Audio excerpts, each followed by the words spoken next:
झारखंड के शिक्षा मंत्री जगन्नाथ महतो का 56 साल की उम्र में आज निधन हो गया, जिससे झारखंड के राजनीतिक गलियारे में शोक की लहर छा गई। लंबे समय से बीमारी को हराते हुए योद्धा की भांति डटे रहने वाले जगन्नाथ जी का चले जाना पूरे झारखंड के लिए अत्यंत दुखदायी है। इस समाचार से राजनीतिक गलियारे में शोक की लहर छाई हुई है। कोरोना काल के बाद जब से टाइगर जगन्नाथ महतो कोरोना संक्रमित हुए थे, बीमार ही चल रहे थे। कोरोना संक्रमण की पुष्टि के बाद उनका इलाज चलता रहा। लगभग 8 महीने के उपचार के बाद चेन्नई के Mahatma Gandhi medical college and research centre में 10 नवंबर 2021 को फेफड़े का ट्रांसप्लांट हुआ था। कोरोना संक्रमण से उनके दोनों फेफड़े बुरी तरह संक्रमित हो गए थे। हालांकि इलाज होने के बाद भी शिक्षा मंत्री जगन्नाथ महतो की स्थिति बहुत ज्यादा ठीक नहीं हुई। बीच बीच में उनकी तबीयत बिगड़ती रही, लेकिन इसी बीच साल 2022 के बसंत पंचमी के मौके पर उन्होंने अपने विभाग की कमान फिर से संभाली। इसी दरमियान सदन से 1932 ओबीसी को आरक्षण समेत कई अहम मुद्दों को मुहर लगी थी। बीते 14 मार्च 2023 की अहले सुबह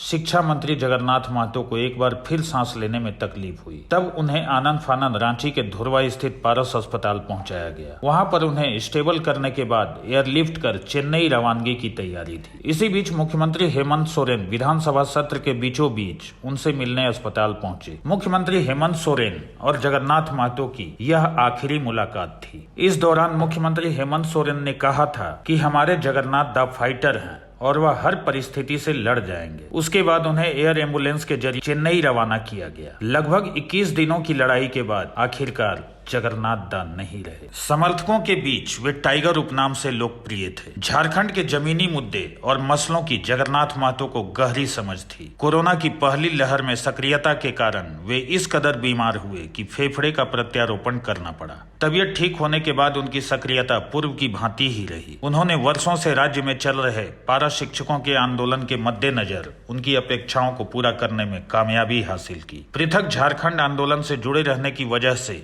पूर्व में उन्हें कई दफा विकट परिस्थितियों का सामना भी करना पड़ा। राज्य से जुड़े सवालों पर भी वे पूरी मजबूती से अपना पक्ष रखते थे और काम को बेहतर बनाने के लिए सुझाव भी मांगते थे। उनका कहना था कि समेकित प्रयास से ही प्रदेश को विकास के पथ पर आगे बढ़ाया जा सकता है। आइए जानते हैं टाइगर के जीवन के बारे में। टाइगर के नाम से जाने जाने वाले झारखंड के शिक्षा मंत्री जो अब इस दुनिया में नहीं रहे, उनका जन्म बोकारो जिले के अलारगो गाँव में सन 1967 ईस्वी में हुआ था।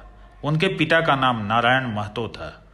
उनके परिवार में 4 बेटियां और 1 बेटा शामिल है। टाइगर का इकलौता पुत्र अखिलेश महतो उर्फ राजू महतो भी अपने पिता की तरह ही राजनीति में रुचि रखते हैं। आज के समय में अखिलेश महतो उर्फ राजू महतो राजनीति में काफी सक्रिय है और अपने पिता की तरह ही अपना पहचान बना चुका है। जगन्नाथ महतो की शिक्षा सन 1995 में नेहरू हाई स्कूल तेलो बोकारो में स्थित है से शुरू हुई। वहां से अपनी 10वीं की पढ़ाई पूरी की। उसके बाद अपनी पढ़ाई बीच में ही छोड़ दी थी और राजनीति में कूद पड़े। इसके बाद वे शेरे शिवा महतो के साथ हो लिए और राजनीति सीखने लगे।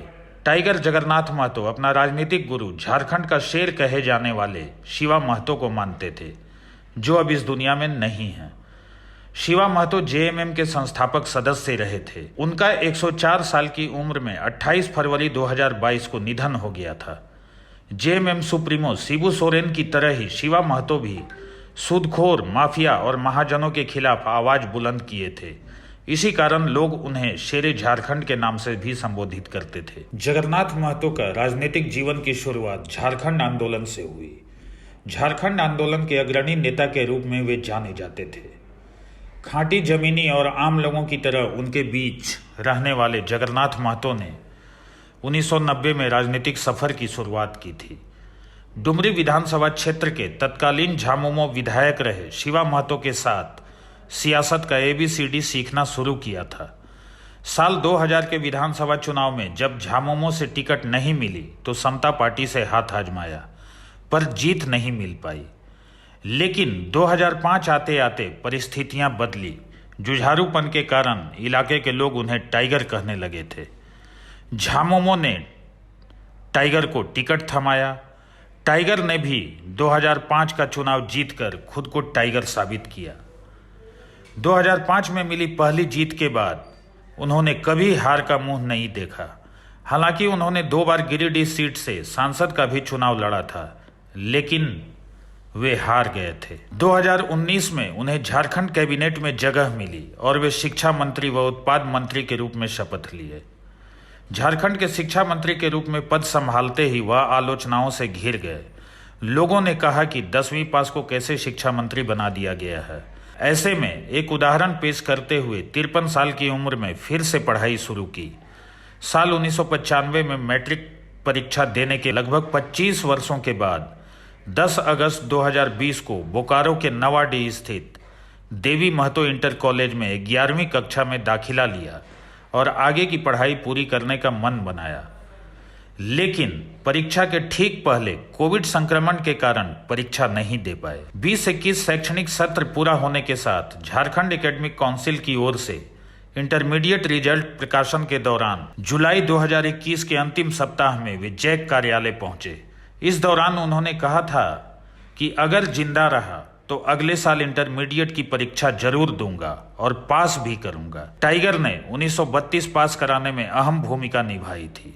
11 नवंबर 2022 को झारखंड विधानसभा का विशेष सत्र बुलाकर 1932 पारित किया गया था और उसके सबसे बड़े अगुवा जगन्नाथ महतो रहे थे। दरअसल स्थानीयता के मुद्दे पर हमेशा से मुखर रहने वाले जगन्नाथ महतो ने कैबिनेट में अपनी एक अलग पहचान बनाई थी। झारखंड के मुद्दों को लेकर वह अपनी बात बेबाकी से रखते थे। मुख्यमंत्री हेमंत सोरेन ने भी जब कैबिनेट और विधानसभा की पटल से 1932 को पास कराया था तो इसका श्रेय जगन्नाथ महतो को ही दिया था। जगन्नाथ महतो ने 1932 पारित होने के साथ ही शिबू सोरेन से मुलाकात कर एक विशेष चादर पहनाया था जिसमें 1932 उकेरा हुआ था। अपने जिंदा दिली, दरिया दिली और राजनीतिक सेवाओं के चलते जगन्नाथ महतो को हमेशा याद किया जाएगा। जुड़िए हमारे चैनल से और लेटेस्ट अपडेट के लिए हमारा चैनल सब्सक्राइब कीजिए और बेल आइकॉन प्रेस कीजिए।